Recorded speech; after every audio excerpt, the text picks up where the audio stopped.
Bonjour et bienvenue dans ce tout nouveau JT News Assurance Pro spécial Europe, votre rendez-vous trimestriel dédié aux distributeurs de produits d'assurance et financiers en Europe. Pour ce deuxième numéro, nous allons en Belgique où les courtiers doivent s'adapter à un tout nouveau cadre réglementaire appelé Twin Peaks 2, qui renforce sensiblement les droits des consommateurs et la responsabilité des intermédiaires. Notre premier sujet se penche sur les contours de cette nouvelle réforme et ses impacts pour les courtiers. Dans un deuxième temps, nous verrons les principales difficultés rencontrées par les courtiers pour mettre en œuvre cette réforme. Et malgré ces aléas, nous verrons enfin comment les professionnels commencent déjà à changer leurs habitudes. Après la crise financière et le scandale Fortis, les autorités belges ont fait le choix, comme ailleurs, de durcir la réglementation sur la distribution des produits financiers avec l'application de la directive européenne MiFID. Mais elles ont aussi décidé de l'étendre aux produits d'assurance vie et non-vie. C'est un cas presque unique en Europe avec une réforme transversale qui devance les chantiers européens, notamment MiFID 2 et DIA 2. Les courtiers sont dorénavant plus surveillés et doivent rendre presque systématiquement des comptes aux clients. Depuis le 30 avril dernier, les intermédiaires d'assurance belges doivent se mettre en conformité avec la réforme Twin Peaks 2. Au menu, fiche d'information sur tous les produits à la vente, devoir d'analyse de la connaissance financière du client, mise en place d'une politique de gestion des conflits d'intérêts, obligation de transparence sur les commissions en vie et en non-vie et reporting régulier à la FSMA, l'autorité de contrôle dont le rôle s'est accru. La nouvelle législation Twin Peaks 2 nous a donné beaucoup de nouvelles attributions, beaucoup de nouvelles compétences. Le plus important sans doute, c'est l'extension des règles de conduite MiFID au secteur des assurances. Mais à côté de ça, nous avons aussi maintenant la possibilité de faire du mystery shopping, donc envoyer des inspecteurs anonymes chez les courtiers dans les agences bancaires pour faire des constatations et pour fixer ou pour aider à fixer nos priorités de contrôle. À côté de ça, nous avons aussi des moyens de contrôle supplémentaires comme l'accès aux parties de sites web qui sont réservées aux clients et une extension de notre arsenal en sanctions administratives. Parmi l'ensemble des nouvelles mesures à appliquer, les intermédiaires doivent en particulier faire désormais toute la transparence sur les conflits d'intérêts avec les assureurs et sur leurs commissions. Je crois que le conflit d'intérêts n'est pas quelque chose de nouveau. Nous avons particulièrement un métier qui est un conflit d'intérêts. Nous essayons toujours de diminuer ou d'obtenir les meilleures conditions pour nos clients, sachant qu'au plus nous diminuons les primes, au moins nous gagnons. Donc nous sommes déjà dans le premier conflit d'intérêts de base. Donc les conflits d'intérêts, nous avons toujours vécu dedans. Aujourd'hui, qu'est-ce qui se passe? Eh bien, nous devons seulement formaliser un certain nombre de choses et mettre sur papier un peu le type de conflit d'intérêts qu'on peut avoir et dire voilà comment allons-nous réagir. Il est très clair qu'en matière de réclamation client et plus particulièrement en ce qui concerne notre responsabilité, les choses changent fondamentalement. Parce que nous devons, la charge de la preuve nous incombe alors qu'avant ça elle incombait au client. C'est excessivement lourd et c'est un énorme piège. La Fédération des assureurs est aussi contrainte de régler le problème des conflits d'intérêts avec les courtiers, ce qui pouvait nuire aux consommateurs. On a demandé aux autorités de contrôle de bien se renseigner quant à la nature des rapports qu'il y a entre les entreprises d'assurance et leur réseau de distribution pour bien faire la part des choses entre des réseaux qui sont vraiment guidés par la compagnie et des réseaux qui au contraire sont indépendants par rapport à la compagnie. En n'oubliant pas qu'à côté de cela, on a effectivement en Belgique quelques assureurs directs, que nous avons également sur les produits d'assurance vie un rôle extrêmement important de la banque assurance. 80% des assurances en unité de compte, ça se fait à des guichets bancaires plutôt que chez les courtiers. Il était assez compréhensible qu'à l'égard, par exemple, de politique commerciale, dans laquelle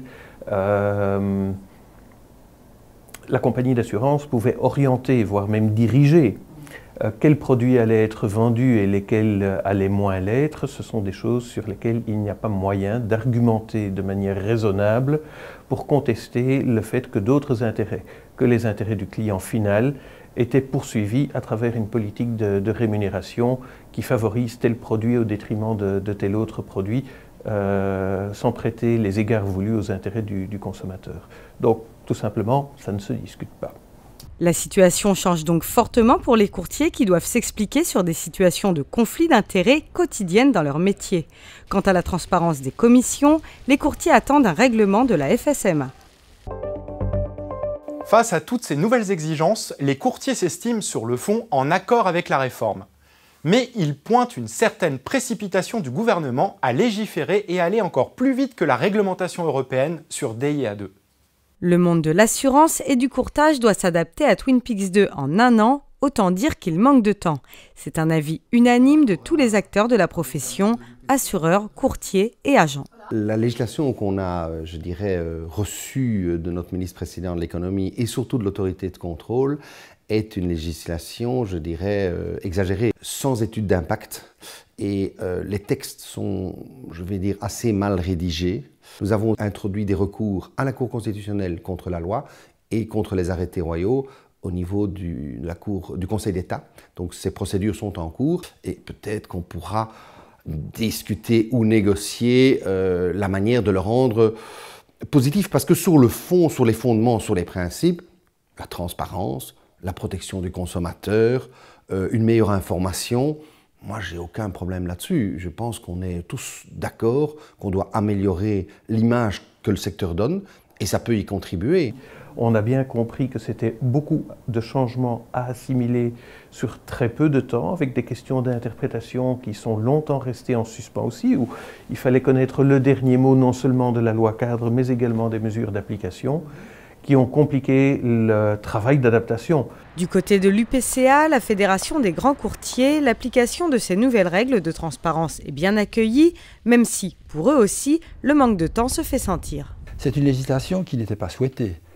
Il paraissait normal au métier d'attendre que l'Europe se détermine, que la DIA2 aboutisse aux conclusions qui s'imposaient et qu'on transpose. Et puis une fois que la transposition était faite, que le métier s'adapte, parce qu'on n'est évidemment pas, comment dirais-je, adversaire à toute adaptation et évolution du métier. Dès qu'on est en B2B, on n'a pas beaucoup d'obligations précontractuelles. Nos clients ou nos prospects sont susceptibles d'être déjà bien informés là-dessus. Mais tout le reste de la législation, que ce qu'il s'agisse des conflits d'intérêts, de la rémunération, de l'obligation de tenir des registres, etc., s'applique à tous les segments, y compris les grands risques. Ça ne pose pas de gros problèmes non plus, parce que, y compris en conflit d'intérêts, on avait déjà songé au problème. Pour la rémunération, effectivement, c'est un petit peu le monstre du Loch Ness pour tout le monde. Quel niveau de transparence voulons-nous garantir à nos clients? Quoique, dans le segment corporate, depuis bien longtemps en Belgique, une grande part du business était développée sur base de conventions d'honoraires, et qui dit honoraire dit transparence absolue. On le voit, tant bien que mal, les intermédiaires d'assurance adhèrent aux nouvelles règles qui, dans les principes, correspondent à leur déontologie. Mais comment s'adapter concrètement ? Les courtiers sont donc maintenant au travail pour intégrer ces nouvelles règles, axant principalement leur stratégie sur le développement des outils informatiques. Il est évident qu'on va essayer de travailler tout ça sur le support durable qui est le support sans papier. Nous avons mis en place aussi, et de façon très appuyée, l'espace client, donc la possibilité pour le client d'accéder à son dossier chez nous. En Belgique, heureusement, nous avons beaucoup normalisé, donc nous avons des échanges informatiques qui sont peut-être uniques en Europe, peut-être même au monde, je dirais, puisque nous parvenons à parler avec toutes les compagnies d'assurance sur base d'une norme qui est le Télébip et qui nous permet de parler le même langage, je vais dire. Mais je crois que c'est la seule solution. Je crois qu'une gestion traditionnelle papier est morte dans ce type de législation. On a fait des petites formations en interne aussi pour voir, tiens, voilà ce à quoi nous devons nous mettre dès aujourd'hui et comment est-ce que ça va se dérouler dans la pratique. Donc on a dû un petit peu changer les habitudes. Là aussi, on a été très fort aidé par notre outil informatique où finalement il y avait déjà toute une série de procédures qui étaient prévues, notamment pour tout ce qui est devoir d'information et ces choses-là. Et dans ces nouveaux chantiers, les fédérations jouent un rôle important de formation. Il y a 3 fédérations d'intermédiation en Belgique, plus la fédération qui groupe les assureurs. Nous sommes parlé. Nous avons beaucoup travaillé ensemble dans le meilleur état d'esprit, en parfaite entente. On a développé en commun aussi un document de formation parce que nous avons une contrainte de former des milliers de collaborateurs d'ici le 30 avril 2015 pour un cours de 6 heures. Ce cours est suivi d'un examen où vous devez avoir 60% pour être autorisé à continuer l'exercice de votre profession. Le potentiel sur la Belgique de gens qui doivent être formés, puisque tout le monde doit être formé dans le bureau, tout qui est en contact avec le public, est d'environ 50 000 personnes. Et je peux dire que ce texte est très compliqué. Quand il y a beaucoup de choses, sur des domaines très différents. Ça va du prix contractuel, à la gestion des conflits d'intérêts, à toutes les règles concernant l'inducement. Et on est en train de donner des formations dans une situation où on attend encore des règlements de la FSMA, en sachant qu'il y a l'ERCO au Conseil d'État et qu'on a un nouveau règlement et que ça va peut-être bouger. Donc c'est très compliqué à faire. Nos membres peuvent annoncer, du fait qu'ils sont membres de notre fédération, adhérer à une sorte de règle de conduite spécifique dont tout le détail est repris sur notre site internet et qui explique à tout tiers, clients, prospects, contrôleurs, centres d'achat quelconque, la manière dont nous expliquons et nous fonctionnons. Je pense que de ce point de vue-là, on va pouvoir un petit peu dépassionner un peu le débat, donnant une information très transparente, pas directement venant d'un membre, mais venant de tout le secteur. Les courtiers font aussi appel aux cabinets de consultants pour tirer avantage de ces changements. Ils ont peur en tout cas des coûts administratifs parce qu'il y a beaucoup d'obligations avec beaucoup de risques derrière si on ne suit pas ces obligations, mais qui alourdit le travail d'un courtier. Au total, avec ce surcroît de tâches administratives et d'exigences professionnelles, on peut s'attendre à des effets de consolidation et des ventes de portefeuille, car la moyenne d'âge des courtiers est plutôt élevée et nombre d'entre eux préfèrent se préparer à la retraite en vendant leur affaire. Avec Twin Peaks 2, les intermédiaires d'assurance belges doivent montrer patte blanche dans un contexte d'après-crise financière. Même si les professionnels dénoncent un manque de temps pour appliquer la loi, tous adhèrent à ces principes. La réforme, appliquée aux banquiers comme aux assureurs, présage sans doute du futur contexte réglementaire en Europe, en allant vers des droits renforcés des consommateurs et plus de transparence des professionnels.